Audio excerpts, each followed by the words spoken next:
Hey guys, সবাইকে ছোট্ট মোটো একটা মিনি ব্লগে আবারও ওয়েলকাম। তো এখন বাজে ঘড়িতে 11টা, আর আমরা একটুখানি বেরিয়ে পড়েছি বাইপাসে চা খেতে যাওয়ার জন্য। তোমরা আবার এটা ভেবো না যে আর সবার মতন আমরা এরকম রোজ রোজ রাতে ঘুরে বেড়াই, একদমই না। তো যাই হোক, সঞ্জয় ওখানে ওয়েট করছিল ওর ফ্রেন্ডের জন্য, আর আমরাও দাঁড়িয়েছিলাম। তো তখনই একটা পুচকে এসে আমাদের পায়ের কাছে আদর খাচ্ছিল। তো আর এই যে দেখছো এতগুলো আইসক্রিম, এখান থেকে সঞ্জু আমাকে একটা আর ওর ফ্রেন্ডকে একটা আইসক্রিম কিনে দিয়েছিল। আমার তো আইসক্রিমটা দেখেই এত ভালো লেগেছিল, কি বলবো।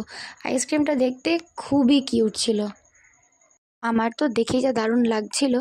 আর যেহেতু সঞ্জু কিনে দিয়েছিল আইসক্রিমটা, তাই ওকে না দিলে হয়, ওই জন্য ওকেও একটুখানি আইসক্রিমটা দিলাম। আর সামনে ছিল ছোচা, ওকেও দিলাম, কিন্তু তাতে ওর হয়নি, ও কিনে নিয়েছে একটা। তো যাই হোক, 12টা বেজে গেছে, আর মাকে বলেছিলাম যে 12টার মধ্যে বাড়ি ঢুকবো। তো আমরা এখন বেরিয়ে পড়েছি বাড়ি যাওয়ার জন্য। তো ভিডিওটা আমার ভালো লেগে থাকলে অবশ্যই লাইক দিয়ে দিও, চ্যানেলটাকে সাবস্ক্রাইব করে দিও। তো সবাইকে গুড নাইট, টাটা।